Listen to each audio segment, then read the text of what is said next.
Bien le bonjour à toi et bienvenue dans cette nouvelle vidéo. Donc comme le titre l'indique, aujourd'hui on va venir classer les canaux d'acquisition de 2026, donc les canaux dans lesquels tu dois être pour trouver des clients en freelance en 2026. Avant qu'on démarre, pour ça je vais partir d'un principe très clair, c'est qu'en fait tu as le même niveau de compétence, peu importe le canal que j'ai cité, pour qu'on parte d'un même pied d'égalité tout simplement. Et ensuite on va voir lequel est le plus pertinent pour toi.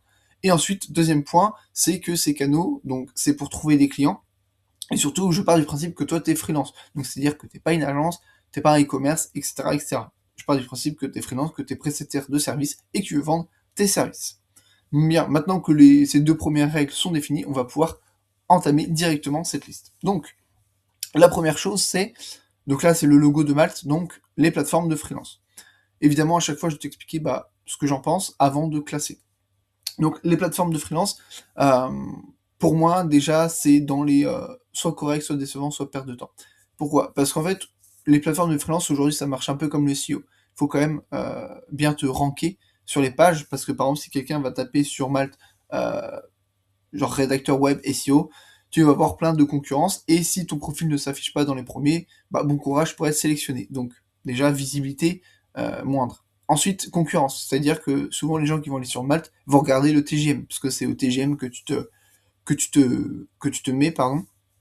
Et donc, forcément, si tu es en concurrence avec d'autres au TGM, ça va être assez compliqué, et que même si quelqu'un te propose une mission, bah, en fait, il va vouloir choisir la personne potentiellement la moins chère. Évidemment, après, il y a les compétences, etc. Mais en fait, pour ces deux raisons-là, pour moi, alors je mettrai pas en perte de temps parce qu'en fait sur le long terme ça peut fonctionner. Mais si t'arrives et que tu te connectes sur Malte et que tu veux trouver des missions, euh, après une technique c'est si tu as déjà eu des clients, tu peux créer ton compte sur Malte et demander à tes clients de te mettre une note, etc. pour déjà avoir des notes. Mais si t'arrives et que t'as rien, pour moi c'est très compliqué donc je vais le mettre en décevant. Ensuite nous avons Instagram. Donc là comme il y a le logo seul, c'est prospection sur Instagram. Euh, de manière générale, la prospection, je pense que c'est une bonne idée. Quand t'es sur... Enfin, peu importe le réseau, je pense que c'est une bonne idée. Là, sur Instagram, moi, je mettrais ça en correct ou décevant. Pourquoi?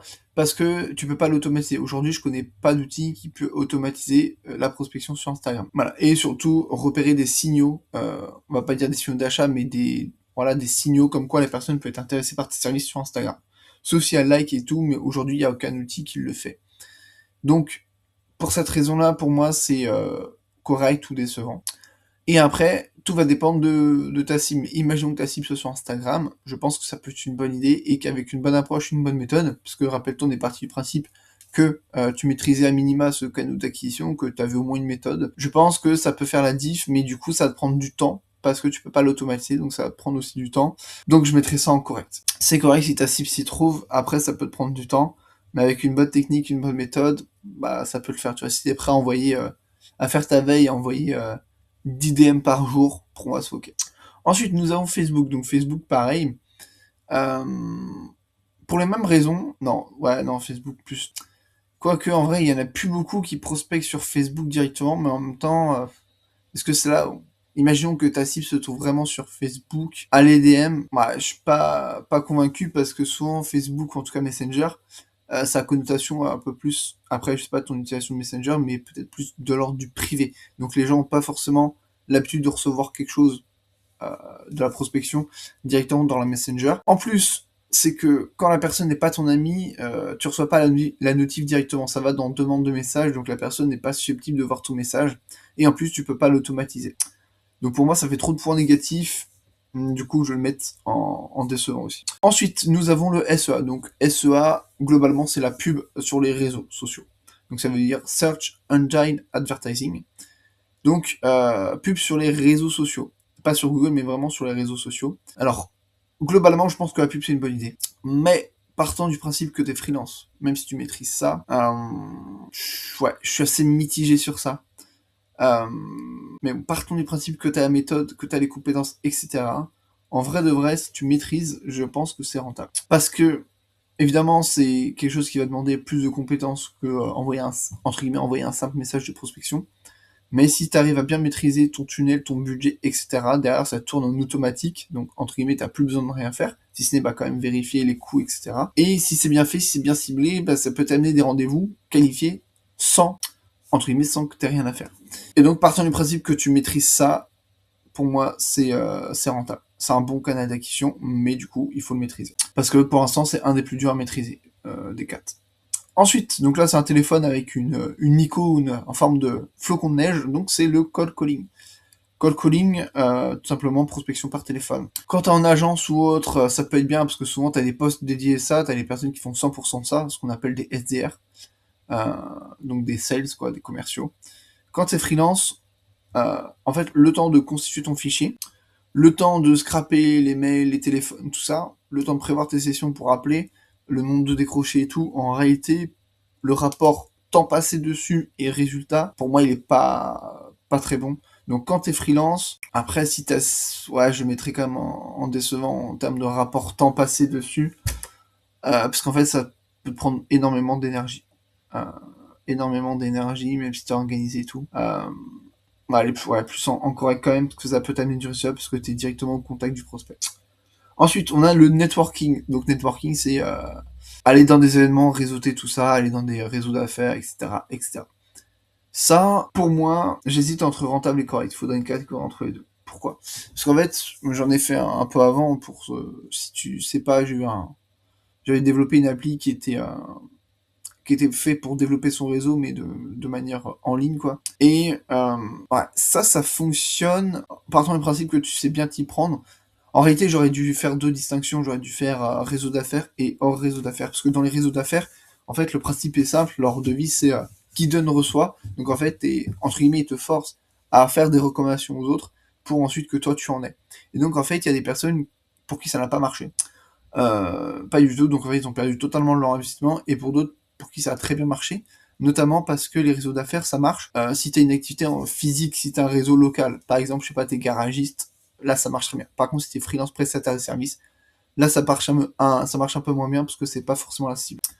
Par contre, développer son réseau dans des événements un peu, tu vois, de freelance organisés, tu vois, des meet-ups, des trucs comme ça, why not? Mais encore que, quand c'est des événements gratuits, les gens sont tous là pour la même chose, vendre leurs services. Il y en a très peu aujourd'hui qui savent vraiment réseauter, juste être là pour rencontrer du monde et pas pour pitcher ou vendre ton service ou donner tes cartes de visite à tout le monde. Donc pour moi, le networking, ça peut marcher. Et après, il y a aussi cette dimension de long terme. Le networking, c'est sur le long terme que ça peut t'apporter quelque chose. C'est pas parce que tu rencontres quelqu'un qui va te recommander à son pote le lendemain. Et donc, pour moi, c'est pas le plus rentable actuellement. Du coup, je mettrais en décevant. Parce que les résultats mettent trop de temps. Ensuite, nous avons Twitter, donc X maintenant, donc prospection sur Twitter. Ça, c'est mitigé aussi parce que, tu peux pas... il existe un outil où tu peux automatiser ta prospection sur Twitter en suivant les followers des comptes ou les gens qui ont liké certains tweets ou autres. Donc tu peux automatiser ça, donc ça c'est plutôt un bon point. Après c'est pareil en fait sur Twitter, maintenant les messages, d'autant plus que la messagerie maintenant elle a changé sur Twitter. Et pas en bon parce qu'il y en a plein qui reçoivent pas les notifs des messages qu'ils reçoivent. Et en plus, quand on voit un message comme ça, t'atterris pas directement dans la boîte de réception de la personne et ça dépend de comment elle a paramétré sa boîte de réception sur Twitter. Donc en fait, même si tu automatises, t'es même pas sûr que la personne voit les messages. Donc pour toutes ces raisons-là, je mets ça en décevant. Ensuite, le SEO. Donc ça, c'est Search Engine Optimization. Donc grosso modo, c'est t'écris des articles pour être référencé sur le web pour potentiellement être arriver dans les premières pages sur Google si on tape ta requête. Pour moi, si t'es freelance, c'est clairement une perte de temps. Parce que les résultats, partant du principe que t'es bon, donc que les résultats vont mettre du temps à arriver, des fois, te référencer sur un mot-clé, tout dépend de la concurrence, mais ça peut mettre énormément de temps, et toi, quand t'es freelance, je pars du principe que t'as pas envie de mettre 6 mois à trouver un lead, quoi. Donc voilà, juste pour cette question de temps, et aussi de temps passé à écrire les articles, à l'optimiser, etc., etc.